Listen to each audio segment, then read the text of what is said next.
네, 안녕하십니까. 가정무선 세타원장 하트러브입니다. 오늘 몸 수행에 대해서 좀 말씀을 드리는데요. 몸 수행이라고 그러면 이제 마음 수행의 이제 상대 개념인데, 마음이라고 하는 건 이제 본성을 보는 거고요. 그러면 이제 본성을 보고 난 다음에는 이제 무엇을 해야 되냐 하면, 이제 본성은 이제 돈으란 말이에요. 노력해서 드린 게 아니에요, 그거는. 그거는 좋은 방편을 가진 스승을 만나면 이제 바로 이제 볼 수 있는 거거든요. 그래서 이제 본성을 보신 분들 얘기 보면 뭐 이제 서산대사는 뭐 다구는 술에 깨치고 해능은 시장에서 장작 팔다가 금강경 옆에서 위는 소리 듣고 이렇게 한 소씩 하잖아요. 그러니까 이게 우리가 알고 있는 깨달음하고는 좀 많이 다른 거예요. 이거는 이제 본성은 그렇게 하는 거예요. 본성은 이미 우리 안에 불생불멸, 불구부정으로 이미 완성된 그 자체이기 때문에 모든 존재의 바탕이기 때문에 그냥 보면 되는 거지. 그걸 뭐 우리가 그 노력에 의해서 되는 건 아니에요. 그러니까 이렇게 다구는 소리 깨치는 거잖아요. 단박에. 그 단박 깨친다 해서 이제 도는데, 그러면 점수는 왜 하는 거냐. 본성에다가 뭐를 더 넣고 뺄 게 없거든요. 수행할 게 없는 거예요. 그러니까 그 마음만 본다고 그러면 성철 스님의 도노돈수라는 게 나오는 거예요. 지금 도노돈수냐 도노점수냐 뭐 이제 보주국사 얘기하고 틀리지 않느냐 해서 이제 한참 뭐 얘기를 하는데, 그럼 보는 관점에 따라 틀린 거예요. 마음을 보고 그 다음에 몸을 수행하는 거로 들어간다면 도노점수가 맞는 거고요. 마음 보는 거는 도노, 몸은 이제 갈고 닦는 거니까 그거는 유의법이잖아요. 그러니까 그거는 점수. 무의법인 본성은 도노, 유의법인 점수는 이제 갈고 닦는 거, 이렇게 되는 거죠. 근데 이제 마음만 한다고 그러면 이제 도노 돈소. 그러니까 성철 스님 한 얘기가 틀리다 맞다가 아니고요. 보주국사가 둘이 상반된 얘기를 했는데 보는 관점이 다른 거예요. 그렇게 이해하시면 틀릴 게 하나도 없어요. 두 분 다 맞는 얘기예요. 보는 관점이 다르기 때문에 그런 거니까. 우리 존재를 마음 그 본질적인 거 하나로만 보면은 도노 돈소가 맞는 거고요. 우리 존재라는 것은 기본적으로 마음도 있지만 마음을 담그는 그릇이 있다. 그 몸이잖아요. 그러니까 이 몸과 마음이 동시에 온전할 때 수행이 완성된다고 할 수 있다. 이렇게 되면 도노 점수가 맞는 거예요. 이제 그러다 보니까 우리가 마음을 깨닫는다 그러면서 몸 수행을 하는 단체들이 있다고요. 그래가지고는 도노가 안 나오는 거예요. 그러니까 이런 걸 정확히 아셔야지 수행의 기간을 단축하고 수행의 시간을 아껴 쓸 수가 있어요. 자, 그렇게 해서 이제 단박 깨치는 도노는 그것을 잘 해주는 스승을 만나야 돼요. 그러면 불교 수행만 조금 하신 분들은 바로 깨친다고요. 바로 드러나는 거예요. 딴 거 아니잖아요. 아공, 법공, 아공 취득하면 되는 거잖아요. 수행자 입장에서는. 예, 그 다음에는 이제 뭐가 되냐면, 이제 그 다음에 이제 우리 이제 마음이 우리가 살짝 깨달았다 하더라도 그 마음은 체고 몸은 용이잖아요. 그럼 체가 용을 통해서 자기 쓰임을 나타내는데, 그 몸이 물질의 몸을 갖고 있으면 3차원의 공간, 시공이 갇히잖아요. 그러니까 아무리 마음을 깨치고 있어도 몸의 한계 때문에 깨친 마음을 드러내질 못하는 거예요. 마음은 몸을 통해서 자기를 표현하는 거잖아요. 그래서 본질은 마음이 맞지만 작용이라는 측면에서는 반드시 우리가 몸이라는 이 도구를, 마음의 도구를, 마음의 자기 표현의 도구죠. 이 몸이라는 것을 진화시켜야 된다. 이것은 점수다. 완성시켜 나가는 거기 때문에 이미 완성된 게 아니에요. 본성처럼 자기 노력에 의해서 얻는 거란 말이에요. 그러니까 굳이 얘기하면 법신, 화신, 보신 뭐 이런 거 하면 뭐 보신 정도 될 거예요. 음. 그런데 이 그 마음이라고 하는 것은 기본적으로 우리가 이제 모든 종교에서 하나같이 얘기하는 게 이제 지혜와 사랑이잖아요. 이거는 누구도 거부할 수 없는 진리예요.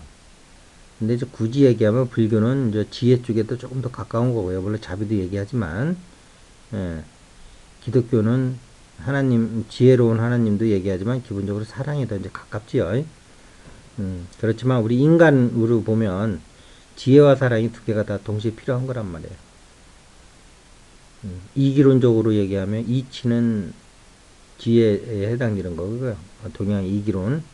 기는 사랑에 해당되는 거예요. 기는 사랑으로 승화시켜야 되는 거고, 이는 지혜로 승화시켜야 되는 거예요.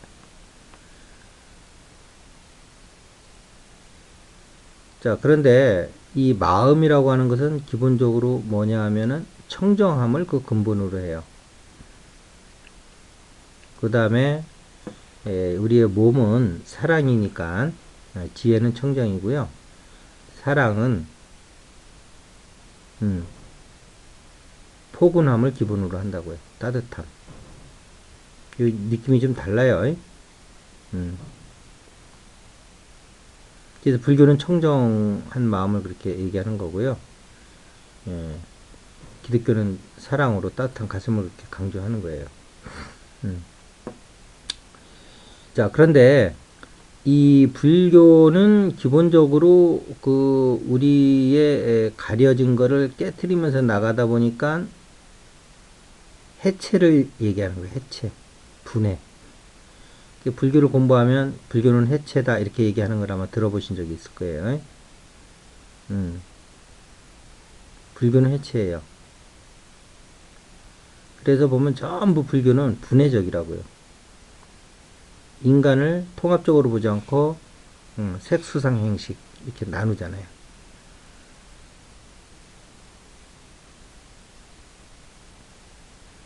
그 다음에 리미타니 이런 수행도 보면 인간의 그 어떤 의식 구조를 전부 이게 들여다보는 그런 수행이에요. 그러니까 해체시키는 그 과정에서 빛을 볼 적에 빛에 의해서 우리의 실상이 드러나기 시작하는 거예요.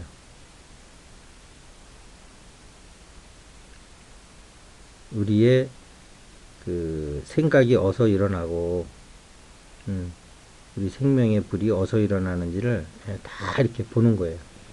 그러니까 해체죠. 기독교는 근데 통합적이에요. 해체가 아니라고요. 다 해체하고 나면 결국은 아무것도 없더라, 무하더라 이렇게 나오는 거예요. 아시겠죠? 해체한 거예요.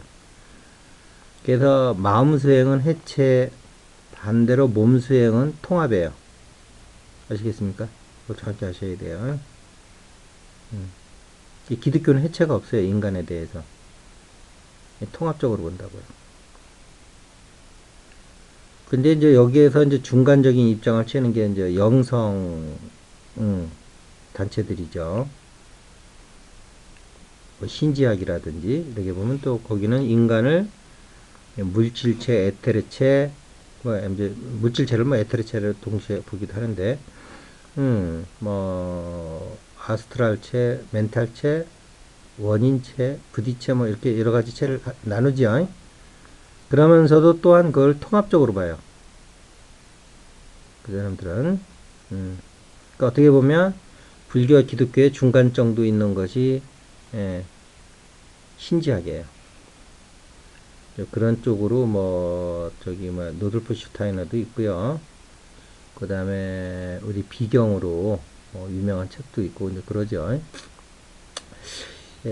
그래서 이제 그쪽 캐터 한번 공부를 좀 하실 분들은 좀 공부를 해보실 필요는 있어요. 그런데 제일 중요한 거 어쨌든 수행자 입장에서 수행이라는 측면에서 보면은 마음 공부는 해체, 몸 공부는 통합, 이거를 여러분들이 마음속에 완벽하게 집어넣어야 돼요.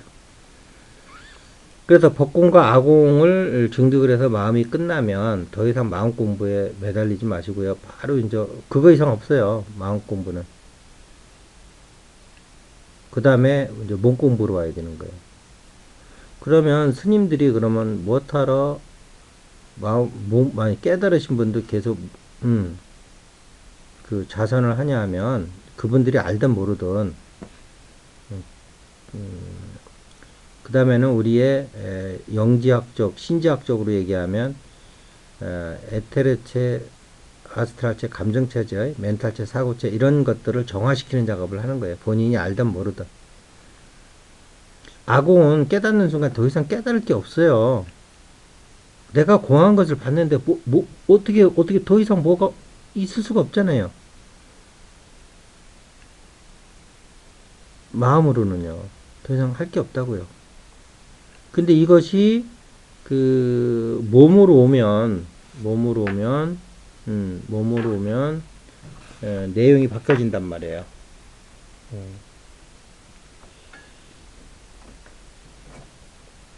몸으로 오면 몸에는 아직 탐진치가 있잖아요. 예. 아직 탐진치가 있기 때문에 그 몸에서 우리 깨달음이 100% 실현되게끔 이렇게 그 도와주는 것보다는 이렇게 이제 에고가 그 이렇게 마음을 잘 따르질 않지요. 이제 그런 것을 정화시켜 나가는 것이 점수예요. 예, 그런데 수행자라면 이제 이런 것부터 고민이 있어야 되는 거. 무조건 그냥 앉아가지고 수행부터 하면 되는 게 아니고요. 고민이 있어야 된다고.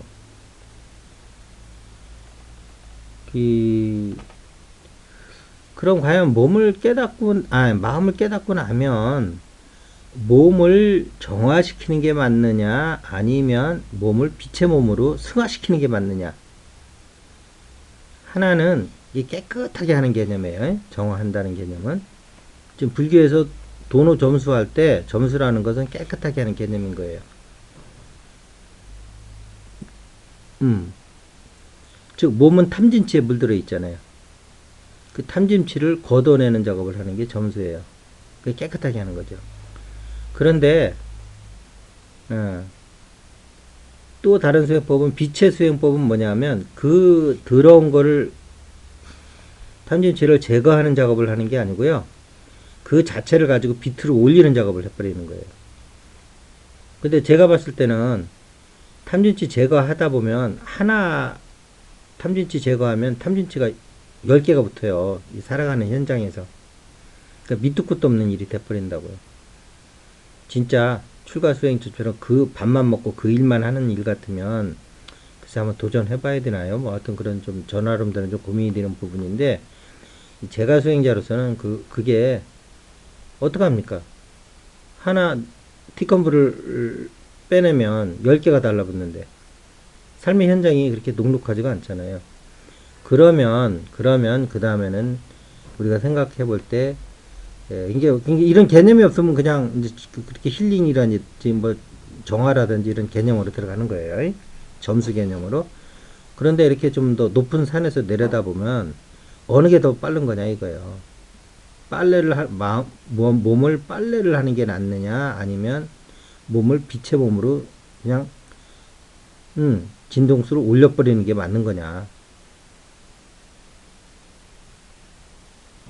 이 얘기는 예를 들어서 내가 가난한 집인데 가난한 집에서 살림을 하다 보니까 근검전략하는 게 맞는 거냐, 아니면 근검전략해도 어차피 가난해지는 거니까 가난한 가운데서 좀 덜 가난해지려고 하는 거니까 아예 부자가 되게끔 돈을 벌게끔 적극적으로 나서는 게 낫느냐 하는 이런 비유로도 딱 맞는 비유는 아니지만 여러분들이 이해가 될 거예요. 지금 내가 얘기하는 게 이 비유를 들어주면.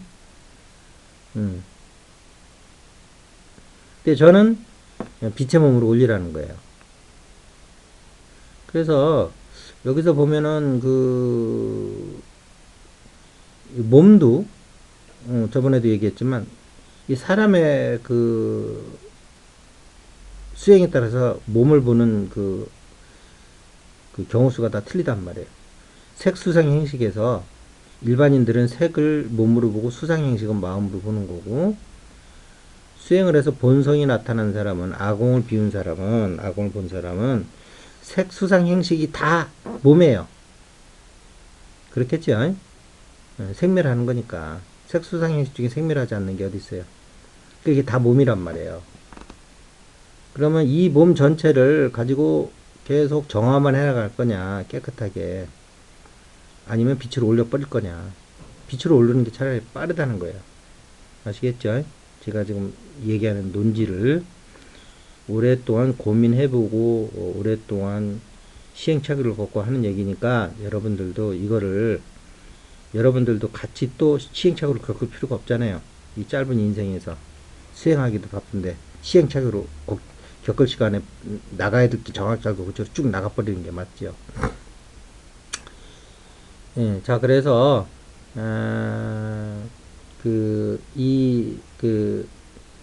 예, 탐진치가 다, 그 빛의 수행에서는 빛으로 올라가는 재료들이 되는 거예요. 아시겠죠? 띄어내는 게 아니고, 정확히 알고 계셔야 돼요. 그래서 통합인 거예요, 통합. 그래서, 이제 흔한 말로, 통합을 어떻게 얘기하냐면, 위와 아래가 하나가 되고, 좌우가 하나가 되고, 빛과 어둠이 하나가 되고, 음양이 하나가 되고, 남성성, 여성성이 하나가 되고, 이렇게 되는 거예요. 이거를 동양 철학에서는 음양합덕이라고 그러는 거예요. 동양의 철학은 원리적인 걸 얘기하잖아요. 예를 들면, 동양과 서양의 표현이 다른 게, 서양은 성부, 성자, 성령 이렇게 나누잖아요. 존재를. 그런데 인격적으로 나누는 거죠. 근데 동양은 무국, 태국, 황거 이렇게 원리적으로 나누잖아요. 근데 같은 거예요. 이게 다른 말로 보시면 안 돼요. 같은 거예요. 비인격적으로 보면은 무국, 황거, 태국이 맞는 거고요. 무국, 태국, 황거이겠죠. 인격적으로 보면 성부, 성자, 성령 이렇게 되는 거예요. 존재로 보면 법신, 화신, 보신 뭐 이렇게 되는 거고 같은 거예요. 자, 그래서 이 몸을 만드는 거를 이제 하는데 그 탐진치를 제거하는 쪽으로 하면 이제 점수가 되는 거고요. 이제 전통적인 불교 수행법이 되는 거고요. 이거는 근데 상당히 지난하다 이 말이에요. 9년 면벽할 수 있어요? 밥 먹으면 그냥 벽만 보고 할 수 없잖아요. 현실적으로. 그럼 이제 빛의 몸으로 끌어올리는데 이것이 또 보면은 여러 가지로 나눠지는데 그리스도 보좌 수행법이 있고요. 이제 그리스도가 한 수행법, 예수가 이거는 이제 오로지 이제 그 아버지 이쪽으로 이제 하는 거죠. 그 다음에 이제 뭐 단학을 해서 양신 출 때 먼저 이렇게 이제 하는 방법이 있고요. 이것도 상당히 이제 공부하신 분은 알 거예요. 이거 상당히 어려운 작업이에요. 쉬운 작업 아니에요. 또 부작용도 많고. 자, 그 다음에 뭐 이제 탄트라 개념으로 이제 티벳의 이제 뜸모 수행. 이제 밑에서 불을 내 가지고 추운 나라니까 그게 이제 또 그 지역적으로 이렇게 발전하는 거예요. 생존하고 수행하고 같이 결합이 된 거라고 보시면 돼요. 거기 추우면 죽으니까. 근데 우리는 아랫목 문화잖아요. 따뜻하게 겨울에 이렇게 저기하고 틀린 거라고요. 환경 자체가. 그래서 우리 몸은 이 그 티벳 사람처럼 이렇게 열을 내질 못해요. 생리적으로, 유전적으로 달라요. 이게 얼마나 유전자적 그 생리 그 존재 방식이 그 다른가 하면 동남아시아는 영하 2, 3도만 돼도 얼어 죽는 사람이 있다니까요. 대한민국 영하 2, 3도에 얼어 죽었다면 그거 뭐가 잘못된 거잖아요. 누가 얼어 죽었다고 생각해요? 다른 병으로 죽었다고 생각하지. 그만큼 다른 거예요. 나무들도 보세요. 나무 키워보신 분들은 아시겠지만 그 남방 이쪽에 근거를 둔 이 나무들은 겨울에 한 10분만 내놔도 얼어 죽어요. 근데 이 소나무 보세요. 추위에 적응한. 그 추운 겨울에도 그냥 뭐 전혀, 예, 오히려 더 단단해지잖아요. 이렇게 다른 거예요. 그러니까 우리 몸도 지역에 따라서 그 유전자에 의해서 이렇게 적응하는 방식이 다르기 때문에 티베트 사람들하고는 다른 구조를, 열 내는 구조가 다르다. 그렇게 돼 있는 거예요. 자, 그래서 뜸모생도 사실은 우리 그 티베트 사람들처럼 그렇게 불을 낼 수 있는 유전자적 환경이 안 된다. 그러면 이제 빛의 몸을 하는데 우리가 할 수 있는 건 뭐냐면 내가 볼 때는 그리스도 보좌 수행법이에요. 그 다음에 근데 우리나라는 뭐 좀 자유롭잖아요. 특히 수행자들은 뭐 불교도 좋고 기독교도 좋고 뭐 수행에 다 도움되면 저기 요소들을 이렇게 좀 갖다 끌어다 쓸 수 있단 말이에요. 그러니까 탄트라적 요소에서도 수행이 필요하면 갖다 좀 쓰는 거고 그리스도 보좌 수행법에서도 뭐 좋은 게 있으면 또 끌어다 쓰는 거고 비록 기본적으로는 좀 차이가 있지만 뭐 뜸모 수행법에서 뭐 수순례라든가 핑갈라 이다 뭐 이런 개념은 갖다 끌어다 쓰면 아주 좋아요. 그 다음에 뭐 단학에서도 또 뭐 좀 끌어다 쓸 수 있는 방법이 있고 그래서 여러 가지 장점들을 또 모아서 여러분들이 수행을 이렇게 좀 구성할 수도 있어요. 여러분들이 좀 그런 쪽으로 좀 이렇게 지식이 있다 그러면. 근데 어쨌든 이런 지금까지 제가 쭉 얘기를 했는데 이런 것들을 쭉 모아가지고 했더니 결국은 몸은 통합이고 마음 수행은 해체더라. 자, 그래서 그러면 다음 시간에는 이 통합은 어떻게 하는 거냐에 대해서 좀 말씀드리고 오늘은 좀 큰 그림을 그리는 쪽으로 좀 말씀을 드렸습니다. 이것으로 마치도록 하겠습니다. 감사합니다.